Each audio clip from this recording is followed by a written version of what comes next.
Hello students, programming in सी के tutorial में आपका स्वागत है। और आज का जो हमारा टॉपिक है स्टूडेंट वो है स्कैनफ फंक्शन। मैंने प्रीवियस ट्यूटोरियल में आपको बताया था कि मैं प्रिंटफ और स्कैनफ फंक्शन अभी के लिए क्यों उठा रहा हूँ, क्योंकि स्टूडेंट्स यहाँ पर हम प्रैक्टिकल्स जब परफॉर्म करेंगे तो इसकी इन दोनों की मदद पड़ेगी, हमें जरूरत पड़ेगी। तो अगर आपने प्रिंटफ का ट्यूटोरियल नहीं देखा स्टूडेंट, तो मैं आपको रिक्वेस्ट करूंगा कि प्रिंटफ का ट्यूटोरियल के जो प्रीवियस ट्यूटोरियल है वो आप जरूर देखें, तो आपको स्कैनफ फंक्शन इजीली समझ में आएगा, क्योंकि मैं इसको डिटेल में ज्यादा समझाऊंगा। तो स्कैनर फंक्शन का यूज स्टूडेंट हम इसलिए करते हैं क्योंकि सबसे पहले तो ये फॉर्मेटेड है, क्योंकि आप देखते हैं कि स्कैन के आगे एफ लगा हुआ है, तो फॉर्मेटेड इनपुट आउटपुट फंक्शन है। इसका स्टूडेंट यूज इसलिए कर रहे हैं क्योंकि हम एज अ प्रोग्रामर या एज अ यूजर हम इनपुट लेना चाह रहे हैं अपने प्रोग्राम के लिए। तो हम इनपुट जब प्रोग्राम के लिए लेंगे तो बेसिकली हम कीबोर्ड से इनपुट लेंगे। हालांकि आप किसी फाइल से भी इनपुट ले सकते हैं, किसी दूसरे डिवाइस से भी इनपुट ले सकते हैं, लेकिन अभी हम उसकी बात नहीं करेंगे। अभी हम उसकी बात कर रहे हैं कि हम सिर्फ कीबोर्ड से इनपुट ले रहे हैं। स्कैनर फंक्शन स्टूडेंट कीबोर्ड से इनपुट भी लेता है और उस इनपुट को मेमोरी स्टोरेज में या मेमोरी लोकेशन में स्टोर करता है, जो भी वेरिएबल को जहां मेमोरी मिली होगी, एलोकेट हुई होगी during the time of compilation या रनिंग, तो उस टाइम पे वो उसको वहां पर स्टोर करेगा। पहली चीज तो। दूसरी चीज स्टूडेंट ये कि इसका भी फॉर्मेट है, तो जैसा कि मैंने प्रिंटफ का फॉर्मेट था, इसका भी फॉर्मेट है। सो स्कैनफ के अंदर आती है कंट्रोल स्ट्रिंग और आर्गुमेंट्स।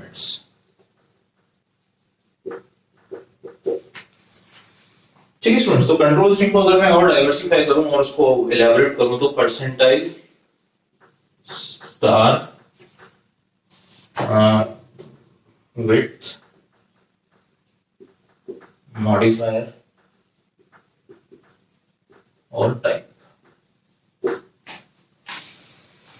ठीक है, तो यहां से लेके यहां तक स्टूडेंट्स जो ये फील्ड है ये ऑप्शनल है, तो अगर आप चाहें तो इसको लिख भी यूज कर सकते हैं और आप नहीं भी यूज कर सकते हैं। तो स्टार की अगर मैं बात करूं तो स्टार का मतलब ये है कि अगर आप चाहें तो आपके इनपुट को, जो आपने इनपुट एज अ वेरिएबल की जो वैल्यू है या आपने स्ट्रिंग ली है या आपने कैरेक्टर लिया है, तो उस इनपुट को अगर आप चाहें तो आप मेमोरी में स्टोर करवा भी सकते हैं, नहीं भी करवा सकते हैं, ये आपकी चॉइस है। तो अगर आप स्टार लगाते हैं तो वो मेमोरी में स्टोर नहीं होगा, और अगर आप स्टार नहीं लगाते हैं तो वो मेमोरी में स्टोर होगा। So want to store input और नॉट, सो ये आपके ऊपर निर्भर करता है। तो अगर आपको मेमोरी लोकेशन में उसको स्टोर नहीं कराना है, सिर्फ उस टाइम पे स्टैटिक कंप्यूटेशन के लिए यूज करना है, तो आप यूज कर सकते हैं और फिर आगे आगे आप बढ़ सकते हैं, वो मेमोरी में जाके स्टोर नहीं होगा। इसके बाद आता है स्टूडेंट विड्थ। तो विड्थ मैंने एक्सप्लेन करी है प्रिंटफ के अंदर कि आपको कितनी विड्थ देनी है।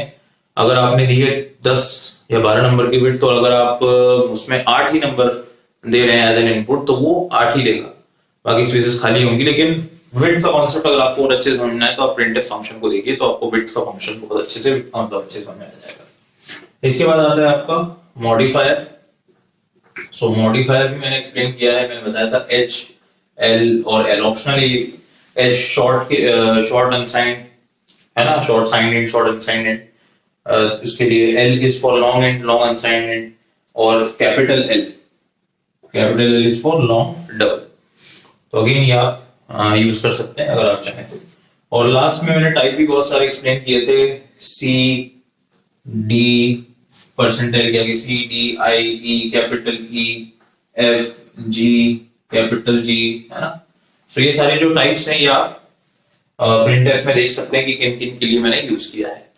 तो स्कैनफ फंक्शन में स्टूडेंट्स इतना ही है। जब मैं प्रैक्टिकल परफॉर्म करूंगा तो आपको और अच्छे से समझ में आएगा कि किस तरीके से इनपुट लिया जा रहा है, कैसे इनपुट स्टोर किया जा रहा है, राइट, और प्रिंट कैसे किया जा रहा है। तो इसलिए मैं स्कैनफ को ज्यादा एलैबोरेट नहीं करूंगा, मुझे सिर्फ इतना ही उसमें डिस्कस करना इस ट्यूटोरियल में, तो मैं इतना ही करूंगा, क्योंकि अभी हमें इनपुट आउटपुट को स्पेशली अलग से पढ़ना है, तो वहां पर मैं और विस्तार से आपको प्रिंटफ स्कैनफ फॉर्मेटेड के अलावा और कोई अनफॉर्मेटेड इनपुट आउटपुट फंक्शंस हैं क्या, तो वो भी मैं एक्सप्लेन करूंगा। तो इसलिए मैं प्रिंटफ और स्कैनफ से इसलिए ले रहा हूँ क्योंकि अब हमें प्रोग्रामिंग जो कि स्टार्ट करनी है, अब हमें ये देखना है कि आउटपुट क्या आएगा, अब हमें ये देखना है कि ऑपरेटर्स कैसे काम कर रहे हैं।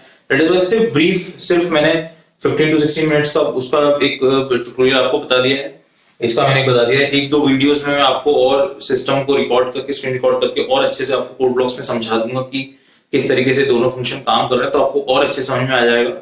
सो अगर आपको ये वीडियो समझ में आया स्टूडेंट्स, सिमरजीत ट्यूटोरियल्स इंस्टाग्राम पे प्रोफाइल है, आप फॉलो कर सकते हैं। इसके अलावा सिमरजीत भाटिया मेरी वेबसाइट है, आप वहां जा सकते हैं। फेसबुक पेज है मेरा सिमरजीत भाटिया कंप्यूटर ट्यूटोरियल्स, तो आप वहां भी चेकआउट कर सकते हैं। So thank you students, thank you very much.